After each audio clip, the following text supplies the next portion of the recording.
Hi there. I want to talk today about Bitcoin transactions with bitcoinj. I started looking into it some and thought it was really interesting, so I thought it would be good to share it with you guys and see if anybody finds it interesting, like me. And so, what I've been looking at is specifically the bitcoinj library, which is a Java open source library, and it's got really good documentation and some really good examples. And in there is some sample code for creating a Bitcoin microtransaction payment channel with a client and a server, and it runs through the code and shows how that works.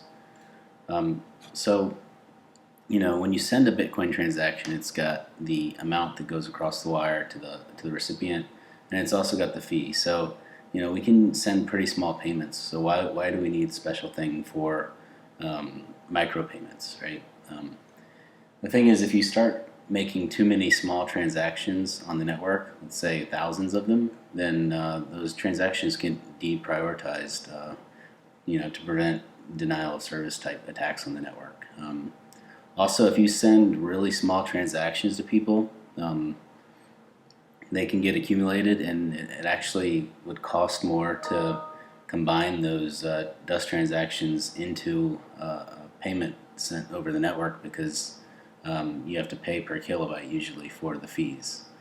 And also, in this example, even though that's a small payment getting sent over, the fee is still 10% of the payment. So 10% is pretty high.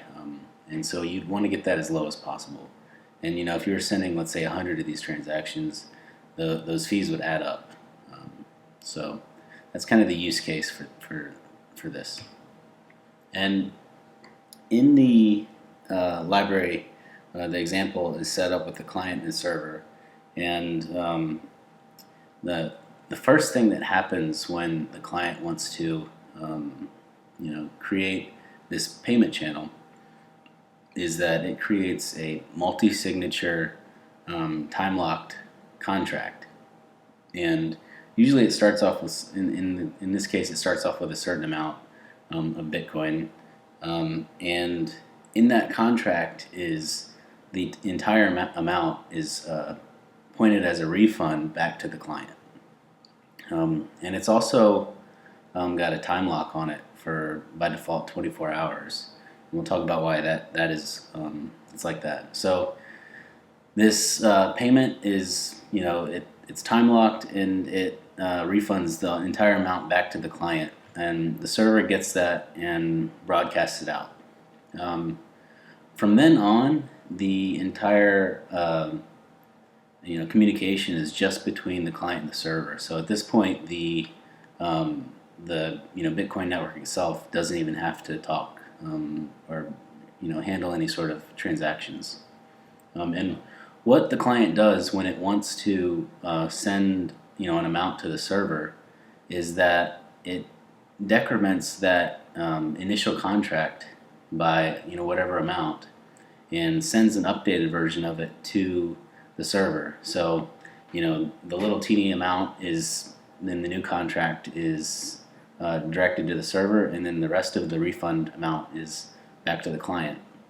And what the client can do is tens, hundreds, thousands of times decrement the value in the refund amount until either it's done with the payment channel, or that contract the original contract runs out of money.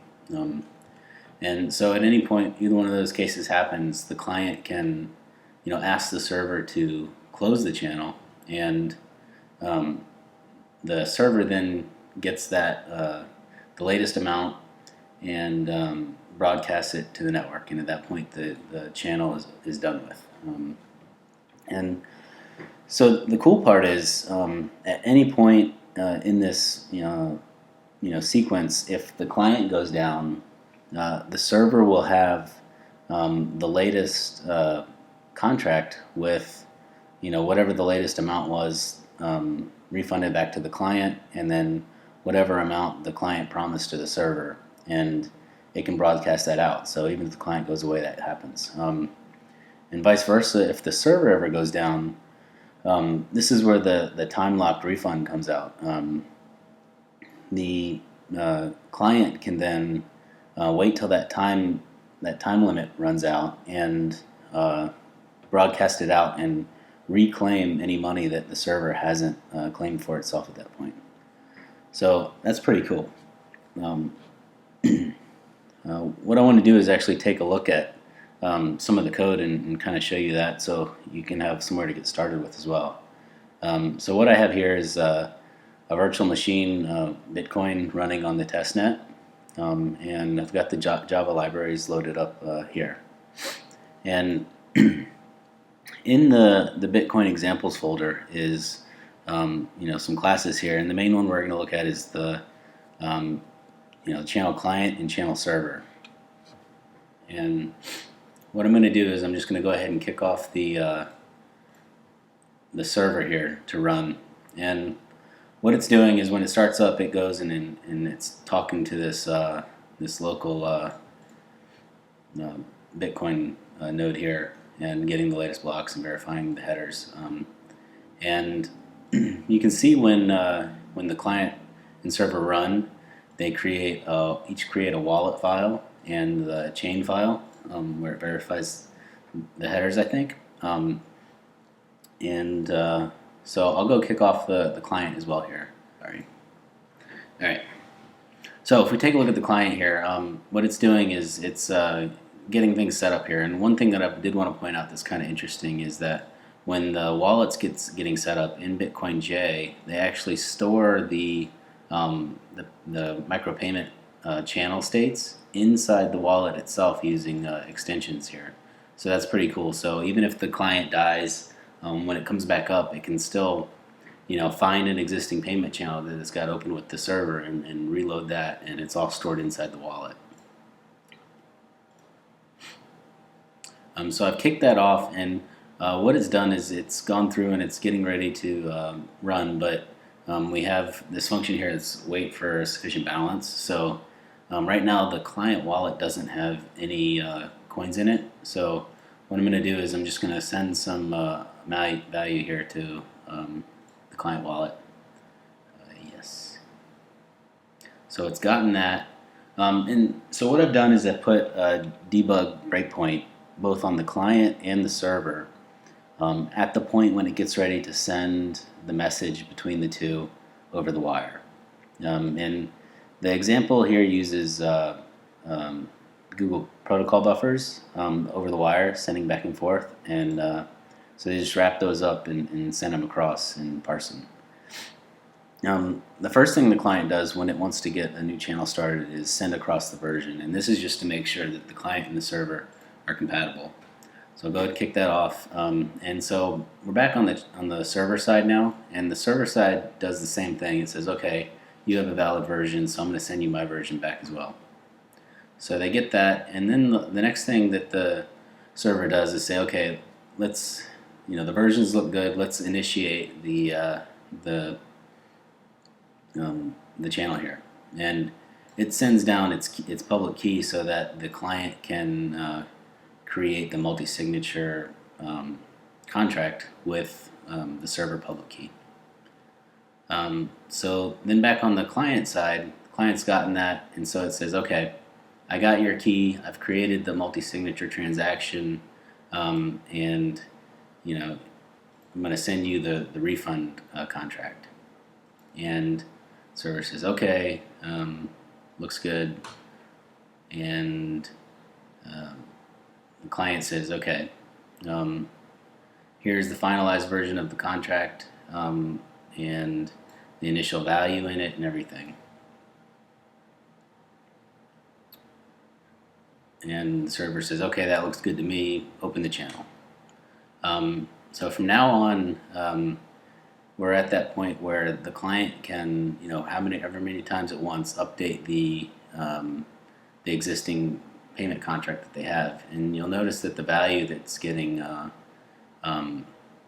refunded back goes down every time it happens. So I think this is going to run like, 10 times or something. And every time the client sends over a update to the contract, it the server sends back an acknowledgement. So we're going to see that a bunch of times here. So it's going to keep updating it, keeps dropping the value down. It says okay, keep going. So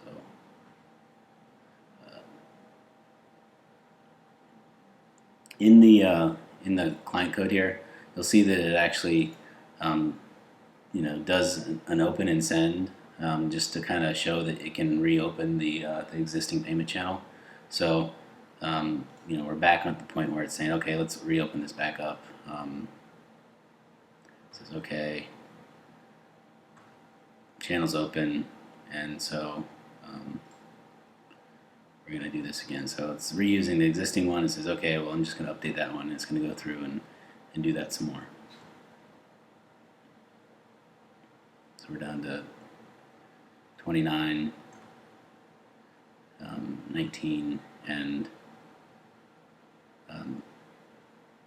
that should be the last one.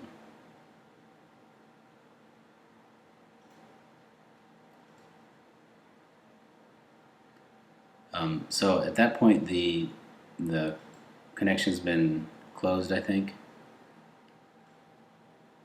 and the client's already exited at this point. So if we look at the server side, the server channel's been closed. So hopefully that it's a little chatty back and forth when it's first getting set up,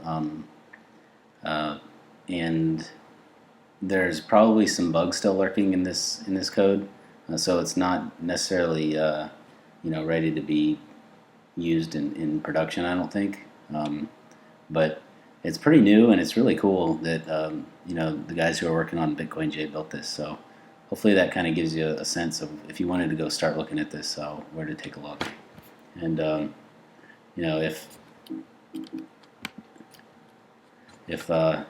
anybody's found this helpful, you can shoot me a tip, or ping me on Twitter if anybody wants to talk about this some more, or has any ideas for projects, because I'm interested in the micropayment stuff. So hopefully you enjoyed this. Thanks.